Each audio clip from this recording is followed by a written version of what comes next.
Bismillahirrahmanirrahim. Pada kali ini kita akan membahas mengenai survei partai politik. Di mana survei ini dari survei Vox Populi. Saya akan membacakan status Facebook dari Kiai Haji Hidayat Nur Wahid, mana ini membahas mengenai survei terakhir Vox Populi. PDI dan Gerindra alami penurunan elektabilitas, PKS, Demokrat, dan PSI naik. PKS dalam survei ini seperti dalam survei terakhir SMRC berada di posisi 4 besar. Tapi ingat, itu adalah survei. Survei Vox Populi, PDIP dan Gerindra alami penurunan elektabilitas, PKS dan Demokrat dan PSI naik. Kita lihat sambil kita baca.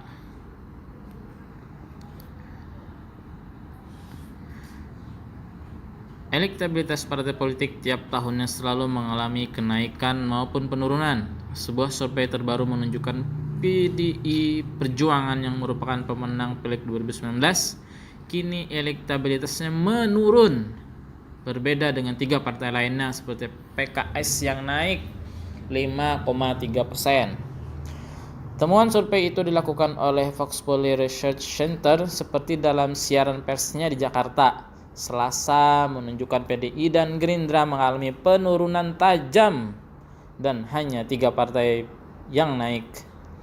PDIP anjlok dari sebelumnya 33,5% pada Juni 2020 dan 31,3% Oktober 2020. Kini hanya berada di angka 19,6%. Demikian pula dengan Gerindra yang sebelumnya stabil di angka 14,1% Juni 2020 dan 13,9% Oktober 2020 merosot hanya tinggal 9,3%. Elektabilitas parpol lain cenderung stabil, hanya 3 parpol yang mengalami kenaikan, yakni Demokrat, PKS, dan Partai Solidaritas Indonesia atau PSI. Elektabilitas PSI naik dari 4,5% pada Juni 2020 dan 4,7% Oktober 2020 menjadi 4,9%. Ya, naik 0,2% lah. Sementara itu, PKS elektabilitasnya naik dari 5,3% Juni 2020 dan 5,6% pada Oktober 2020 menjadi 8,1%. Nah, lalu Demokrat naik dari 3,4% Juni 2020 dan 3,3% pada Oktober 2020 menjadi 5,1%.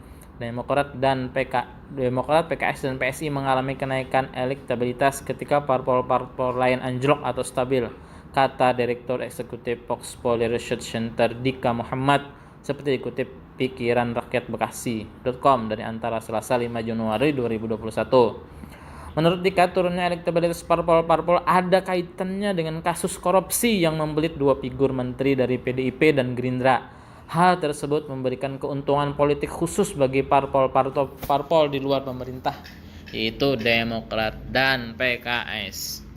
Parpol lain stabil elektabilitasnya seperti Golkar 9,8%, 8,7%, 8,4%, PKB 6,4%, 5,9%, 5,5%, Nasdem 4,3%, 3,8%, dan 3,6%, dan P3 2,7%, 2,0%, dan 2,1%. Pada papan bawah terdapat PAN yang elektabilitasnya terus merosot 1,4% menjadi 1,2%, dan terakhir 0,9%.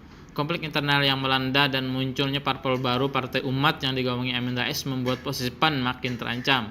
Lainnya adalah Perindo 0,8% menjadi 0,6% dan 0,4%, Hanura 0,6%, 0,5% menjadi 0,3%, dan Berkarya 0,4%, 0,2% menjadi 0,1%. Parpol lainnya tidak mendapat dukungan, sedangkan Partai Baru Gelora 0,1% dan Partai Umat 0,2%. Anjloknya elektabilitas PDI dan Gerindra sebagian besar dari lari ke golput, di mana responden yang menyatakan tidak tahu tidak menjawab naik signifikan dari 12,% menjadi 18,3%, melesat menjadi 31,4%. Tutur dika survei Vox Populi Research dilakukan pada 26 sampai 31 Desember 2020 melalui telepon kepada 1.200 responden di seluruh Indonesia yang dipilih secara acak dari survei sebelumnya. Sejak 2019, margin of error survei kurang lebih 2,9% pada tingkat kepercayaan 95%, saudara-saudara. Baik, kita lihat komentarnya apa ini dari Facebook. Oke, Haji Hidayat Nur Wahid. Kita lihat ya. Masyhuri Az-Zauzi, selama money politik masih mengakar, sulit bagi PKS untuk menjadi pemenang. Kemudian Gunawan Wibi, sejak ikut pemilu tahun 1992, baru di tahun 2019 saya milih PKS. Alhamdulillah enggak kecewa, walau enggak banyak janji, tapi memberi bukti. Semoga konsisten, rakyat adalah segalanya. Udin Alamin, semoga PKS menjadi partai terbesar di NKRI. Asal jangan ada kecurangan, PKS insya Allah menang. Kuswara, sekedar saran buat anggota dewan dari PKS untuk sering belusukan ke kampung-kampung, tampung aspirasi masyarakat pedesaan. Kalau bisa bangun fasilitas yang mereka butuhkan, insya Allah masyarakat nggak akan lupa. Contoh dong seperti anggota dewan dari PDIP yang selalu berbaur dengan masyarakat. Agus Purnomo, tadinya mau coba pindah ke Gelora, tapi lihat PKS konsisten gini kok jadi makin cinta. Semoga tetap istiqomah.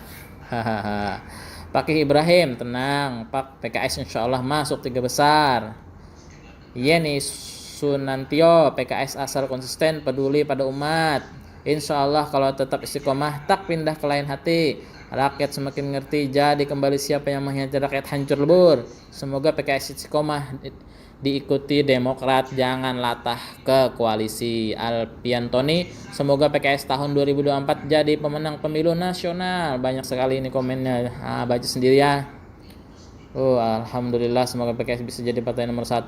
Berapa PKS semoga tetap bersama, PKS yang terbaik. Saat ini PKS harus rendah hati, jangan kayak partai wong cilik sombong. Ya, ini bisa dibaca sendiri ya. Kita screen sampai ke bawah.